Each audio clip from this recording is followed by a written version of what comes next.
Hello YouTube. Today I wanted to talk about Venus and Venus through the signs. So I'll cover each sign briefly in this video instead of posting separate videos for each sign. So let's get into it. So Venus represents love. It represents beauty and fashion and anything that is pleasing, and represents comfort, because the two signs that are ruled by Venus are Libra, an air sign, and Taurus, an earth sign. So this can go about in different ways, especially if you know your ascendant, and that would reveal the house your Venus is in. What else? Venus can also, because it beautifies things, if there's something not so pleasant in your Venus sign, let's say a Saturn conjunction or a Capricorn sign in Venus, then it sort of lessens the blow of the lessons that Capricorn has to learn, or these Saturn people have to learn. And if, let's continue on this note, like let's say if Venus in Capricorn faces a lot of challenges in relationships, because Venus is about relationships, then they may actually enjoy the process of going through the struggle to find the right person, because to them it could mean that, okay, that means they've invested in the other person, and so that creates a stable relationship, which is what they might think in their mind.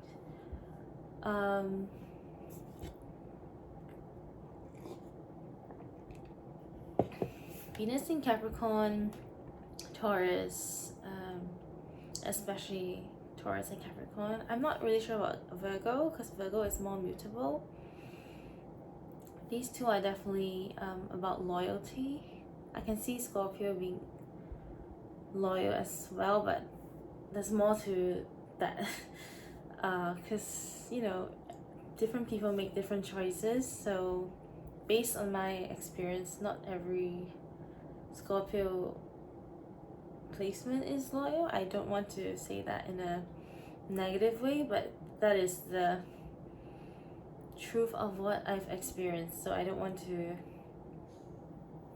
tell you something that might not be. And if you're someone who wants stability in relationships, then Venus in Aries and Gemini may not be for you, because for Venus in Aries, they seek out more like challenges, exciting things, like a naive, not to put it in a bad way, but like a naive child exploring the world in a curious way. And Gemini will also be very curious about their partner, and we don't have to say this, but they definitely value communication. But what I found with Venus in Gemini, and also Pisces sometimes, because they're both mutable, is that they don't mind blurring the lines of what it means to be in a relationship. Like, they don't mind having multiple partners, for example, or they may see that, oh, if I go for Latin dance, that's not a close relationship, whereas for 8th house and Scorpio people, that would be too much, and that might even be considered as cheating. What else? Venus in Cancer. These people are very soft, so they may be easily taken advantage of if they're not careful, and they should surround themselves with people who have Capricorn or Taurus, or basically people who are just grounded and can give them logical advice, and not just advice based on what they feel it is. Because Cancers are always, they're water signs, so they're going to follow their feelings, and they sometimes when we get too deep into love, we fall blindly. And Capricorn, being the opposite sign, is not going to fall blindly because everything is carefully calculated and they just don't want to get hurt, you know? Yeah, so although Cancers are really soft at the start, or if they don't know you very well, or if they feel hurt by something that you've done which you don't know you've done, they may put up that shell and or that crab claw. Venus in Sagittarius, like Venus in Gemini, wouldn't mind multiple partners, or the idea of a relationship may be different, may be more open than what a water sign or earth sign may, some water signs and some earth sign may view it as, you know.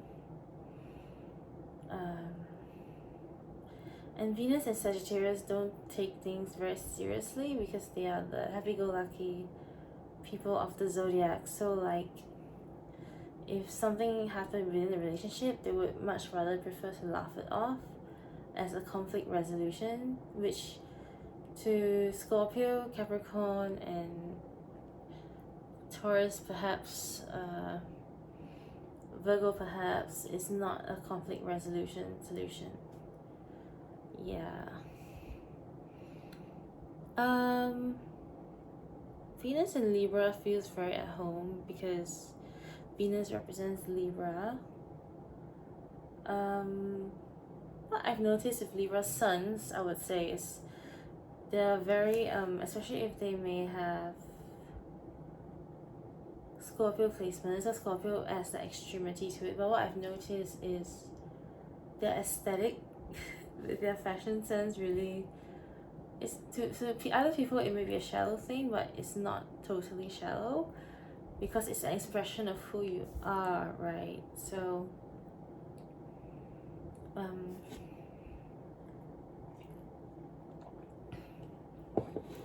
these people, Venus in Libra, they are very good at getting people to like them, and I think it's not just because I don't feel it comes from a totally or even at all of a manipulative place. I think they're just naturally likable people, you know. Some other signs that can be naturally likable in the chart would be Taurus, because that's ruled by Venus, and also Pisces, because Pisces is exalted in Venus. So a lot of people, you may find that a lot of your Piscean friends are very popular, but the thing about Pisces is they are more introverted, so it might take a while to get to know them. And they're deeper than Scorpio in terms of the theory in astrology. Like, Pisces represents the deepest waters under the sea. So that's something to think about. So both Scorpio and Pisces are very deep people, and this is not a competition of who's deeper, but it's just an analogy. Yeah.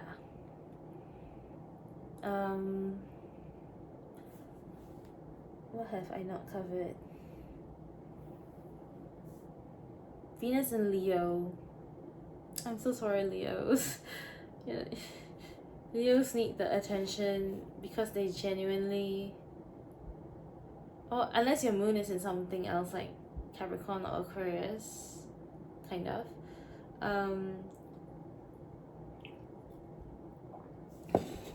Venus and Leo are very confident. Let me think. They're confident for sure. I think more confident than a moon in Leo, because moon fluctuates through the phases. So a Venus in Leo, Venus beautifies it, right? So I think if you see someone who has very big hair and very loud fashion sense, that may be a Venus in Leo. I notice people with Leo placements, if they have Scorpio placements as well, the aesthetic tends to be a bit more dark, but it's still a very loud aesthetic, which points to the Leo-ness or the Libra-ness of them. because a true Scorpio won't actually go around broadcasting themselves. Some might if there's certain conjunctions, but most that I know, especially with Moon and Scorpio, Moon and Scorpio could go either way, but I've seen it in Moon and Scorpios. Yeah.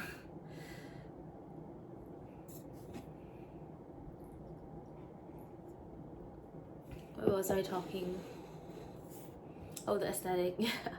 So these Libra, Leo people tend to be very extreme in like what sort of aesthetics and fashion sense that they like.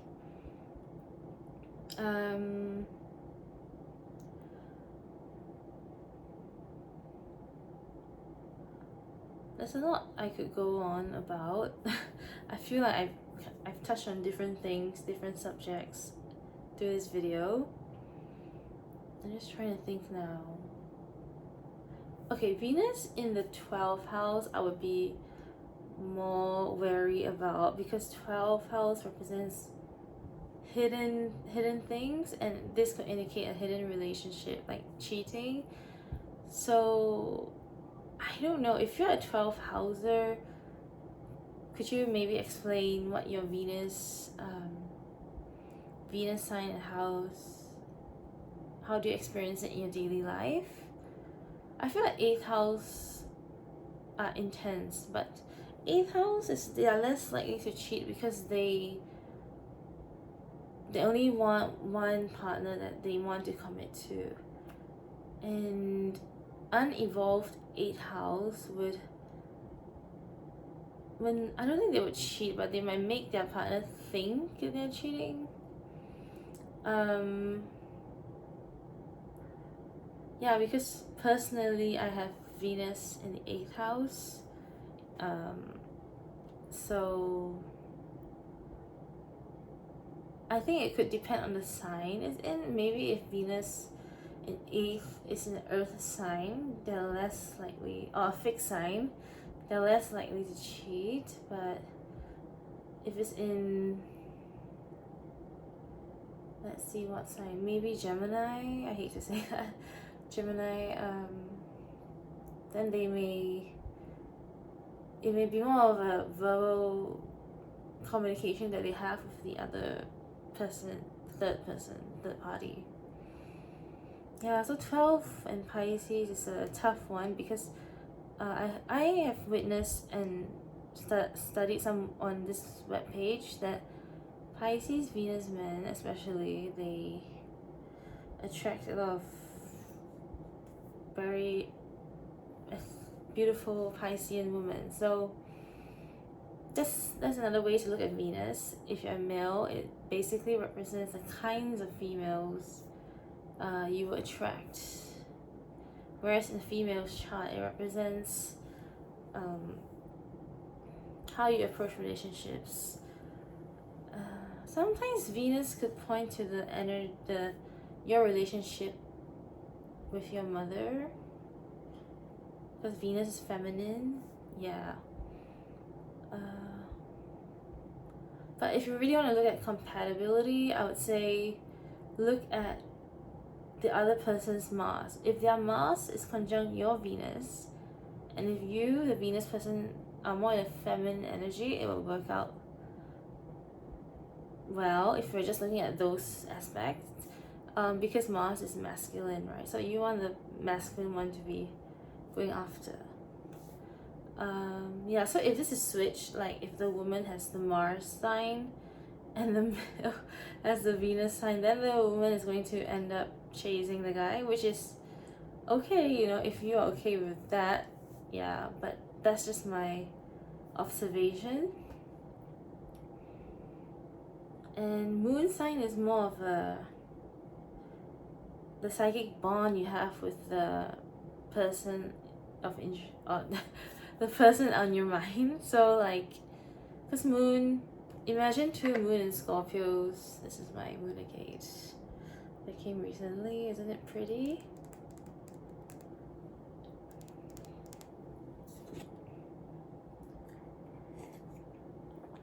Imagine 2 moon in Scorpios together. I've seen that occur in some couples. I think that would allow them to have very unspoken communication. Moon. Although the sign is having the same sign in the moon may not always be great for synastry, because imagine two Leo moons. They might end up arguing because Leo is a fixed sign and it's the king of the jungle, and unless there are softer placements or aspects in the chart, these people may fight until the stronger one wins, for example, and the softer one is like a whimpering, like yeah. So Leo moons together can be pretty dramatic. But we're on the topic of Venus, yes. How about two Venus signs? I think I don't look for exactly the same sign, but there are benefits to it because you will immediately understand the other person's needs and wants and how to go about the relationship. But it could go the other way, where like nobody wants to take a different step or approach and they just want to rest in the feminine energy. I don't think Venus in Scorpio and Venus in Scorpio, I don't know. With Scorpios, it could go either way because it's black and white. It's a bit like Pisces, the double fish, you know, going opposite directions. I think Pisces, Venus together, two Pisces, Venus together, may be a bit tricky because they may be so indirect that it's hard to read the other person. Two Scorpio Venuses. Oh, I think that's gonna be a tough one, because what if something happens? Then it's gonna be a never-ending cycle of, you know, torment and hurt and pain.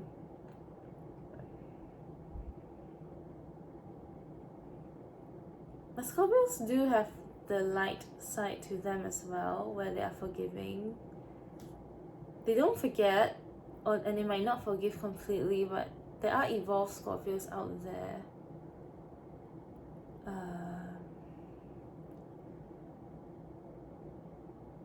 Who channel their energy into better things, like hobbies, friends, if they have certain 11th house or something in a chart, or Gemini in a chart.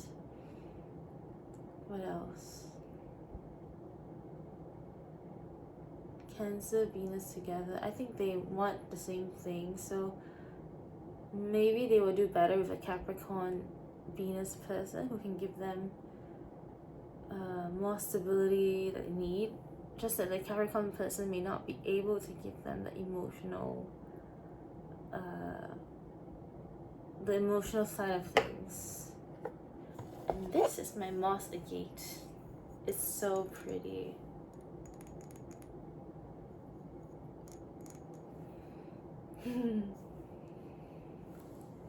Venus in Aquarius. Oh yeah, I haven't covered Venus in Aquarius. I think Venus in Aquarius are easygoing in their own way. They can be stubborn because it's a fixed sign, but what do I know about Venus in Aquarius? I don't know much, but I have friends who have this placement. It's a bit confusing because their sun sign kinds of overrides the Venus. My friend who's a Pisces with Venus in Aquarius, she's very about social justice. So these two signs combined together can make a person care deeply about things that's happening in the world. Pisces is also very philosophical and big picture thinker.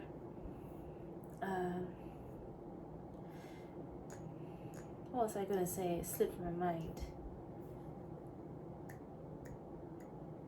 Venus in Aquarius, Pisces. Never mind. I'll come back to it. Venus in Aquarius with, oh yeah, I remember now. Basically, Venus is also like how you plan your day, I realized, because it's how you relate to people. So like if you're in a earth sign Venus, you might tend to like making plans, you know, and when things change, it's very jarring for you. Whereas if you're like an air or water Venus, no, air, water, fire, yeah, these three. I could be wrong though. But what I'm trying to say is some signs are more flexible, like Sagittarius, Gemini, Aries. I think they will love spontaneity.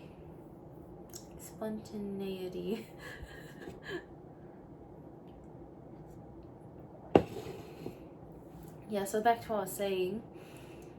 The other friend I have has Capricorn, Sun, and Aquarius Venus. And I realized that like social gatherings are very important to her. She may not know these people, but she loves making new friends and loves going for social gatherings. But her Capricorn makes her more intentional in doing so, and more, not say critical, but more weighing out, seeing it realistically for what it is, and not just going there for fun. Yeah.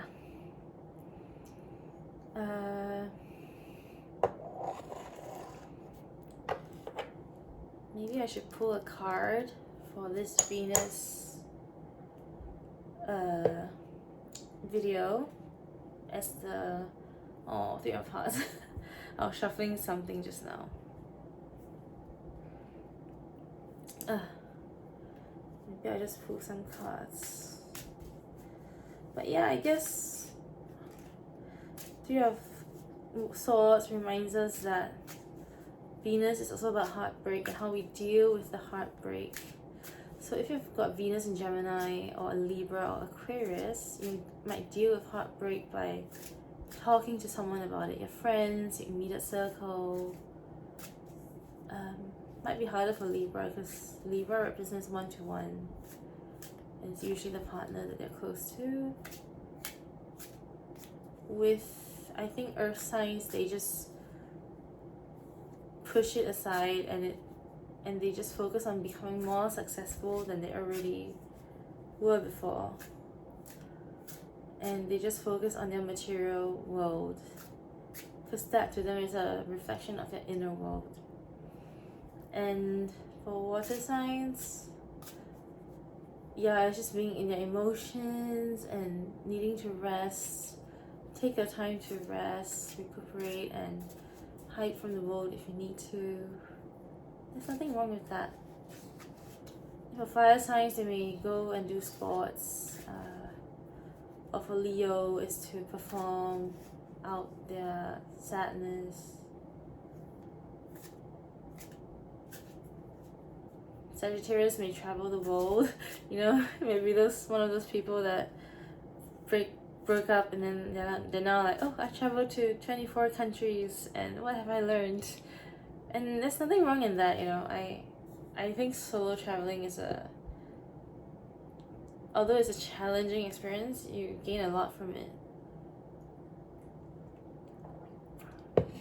You know, especially if you meet new friends, but more importantly, you learn new cultures and gain very, very memorable experiences. Who can we end the video with? Knight of Swords and Page of Wands. I don't really understand how this relates to Venus, but let me try to break it down. I guess Page of Wands is like a message, and Knight of Swords is like a quick action. So if you're watching this video and you're thinking about someone or whatever, something, you might want to send a quick message.